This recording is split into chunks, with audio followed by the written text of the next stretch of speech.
मौजूद हैं और उनके पास भारी असलहा मौजूद है और पुलिस या इंतजामी अफसरान की तरफ से यहाँ पर कोई भी मुज़ाकरात अभी तक तो शुरू नहीं किए गए।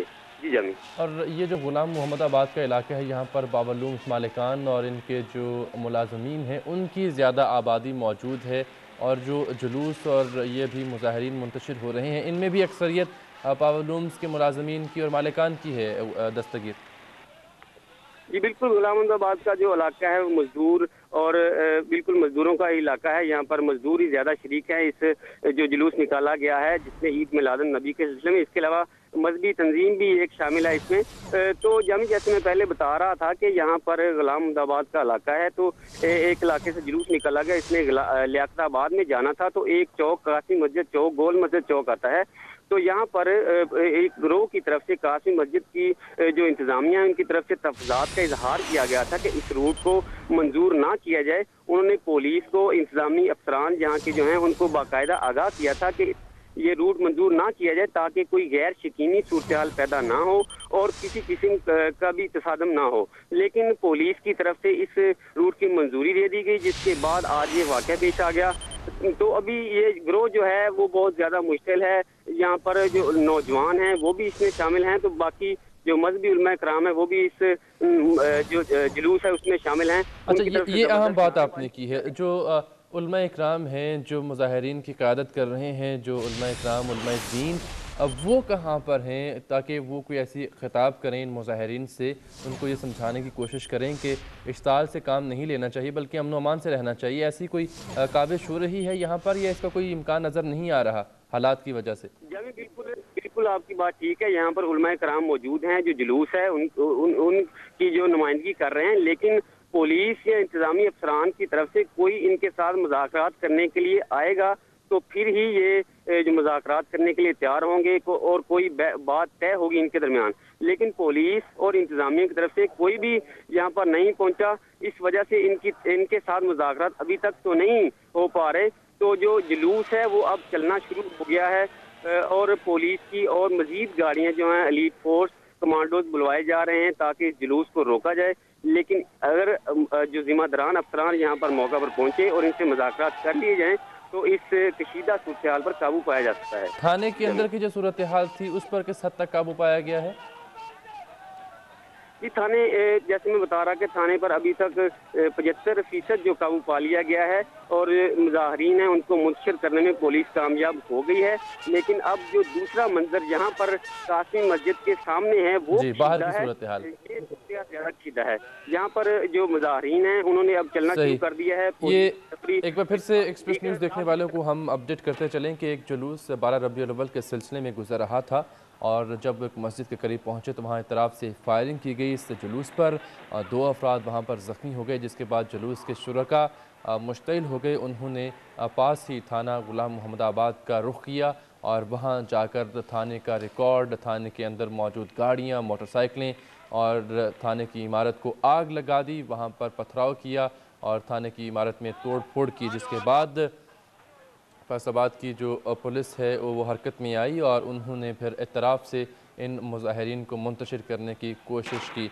हमारे साथ मौजूद हैं एक्सप्रेस न्यूज़ के नुमाइंदे एजाज़ अंसारी, उनसे हम जानते हैं। एजाज़, आप कहाँ पर मौजूद हैं और आपके पास क्या लेटेस्ट इंफॉर्मेशन है सारे वक़ूए के हवाले से?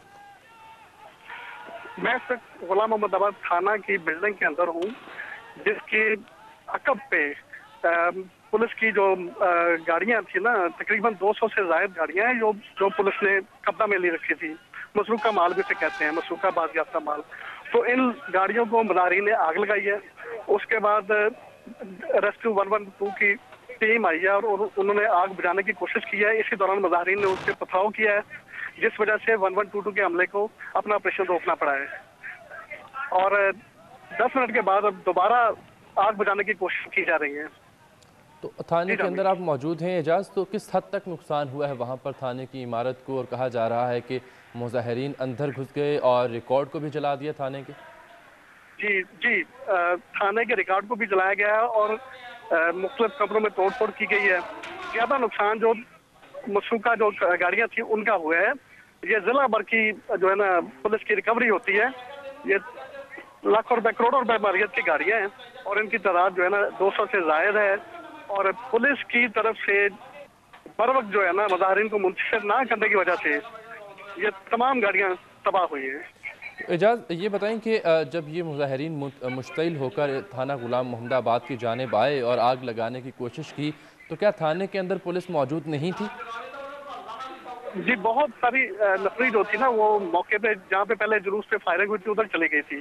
थाने में चंद के एहलकार मौजूद थे, मुजाहिरीन को देखकर वो भी वहाँ से भाग निकले, जिस वजह से मुजाहिरीन को थाने के अंदर तोड़-फोड़ का मौका मिला। तो थाने के अंदर जो आग लगी थी, आपने बताया कि उस अमल पर रेस्क्यू 1122 का अमला वहाँ पहुँचा काबू पाने के लिए, तो मुजाहिरीन ने उन पर भी पथराव किया। अब वहाँ पर क्या सूरत हाल आप देख रहे हैं? क्या आग पर काबू पा लिया गया है?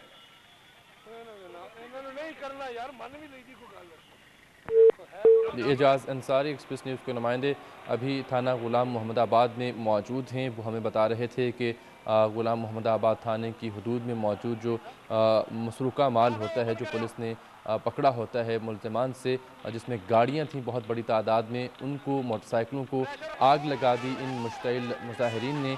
और जिसके बाद जब रेस्क्यू 1122 का अमला वहाँ पर पहुँचा आग पर काबू पाने के लिए, तो इन मुजाहिरीन की जानिब से रेस्क्यू के अमले पर भी पथराव किया गया, जिसकी वजह से रेस्क्यू ऑपरेशन को रोकना पड़ा वक्ती तौर पर। अब दोबारा वहाँ पर क्या सूरत हाल है, ये जानने के लिए एक बार फिर से हम बात करेंगे एजाज़ अंसारी से। एजाज़, आपने बताया कि रेस्क्यू 1122 पर भी पथराव किया गया, जिसकी वजह से जो रेस्क्यू ऑपरेशन था, आग बुझाने का काम था, वो तातुल का शिकार हुआ। अब क्या ये ऑपरेशन दोबारा से शुरू हो सका है ताकि आग पर तो काबू पाया जाए थाने में? जी, अब आग में काबू पाने की कोशिश जारी है, लेकिन जो गाड़ियां हैं तकरीबन वो खासी हद तक तबाह हो चुकी हैं। अब उनके ढांचे ही बाकी रह गए हैं। अच्छा, मुजाहिरीन ने थाने की इमारत के अंदर दाखिल होने की कोशिश की, क्या वो इसमें कामयाब हुए? हाँ जी, थाने की इमारत में वो दाखिल हुए हैं और मुख्तलिफ कमरों में उन्होंने तोड़-फोड़ भी की है। मालखाना भी उन्होंने जो नुकसान पहुंचाया, ताहम वो असलहे के कमरे से ना असला लूटने में कामयाब नहीं हो सके। इस मौका पे चंद हवालाती मौजूद थे, जिन्हें बाद में दीगर थाने में मुंतकिल कर दिया गया है। सही, तो अभी थाने की हदूद में अभी भी हैं मुजाहिरीन या फिर उनको बाहर निकाल दिया गया है? क्योंकि ये मनाजिर कुछ देर पहले के हैं जो आप अभी देख रहे हैं एक्सप्रेस न्यूज़ पर। पुलिस की तरफ से जी, पुलिस की तरफ से शेलिंग की वजह से मुजाहिरीन अब यहाँ से मुंतशिर हो चुके हैं, जिस वजह से आग बुझाने की कार्रवाइयाँ जो है ना वो जारी हैं। सही। अच्छा एजाज़, आप हमारे साथ रहें, आप मामला पर नज़र रखिएगा। गुलाम दस्तगीर भी हमारे नुमाइंदे फैसलाबाद में हमारे साथ मौजूद हैं। आप भी तमाम तर लेटेस्ट अपडेट्स पर नज़र रखिएगा। हम 3 to 5 न्यूज़ शो में वापस आएंगे और बात करेंगे इस वाक़े के हवाले से कुछ तफसील में। हमारे साथ रहिएगा और देखते रहें एक्सप्रेस न्यूज़।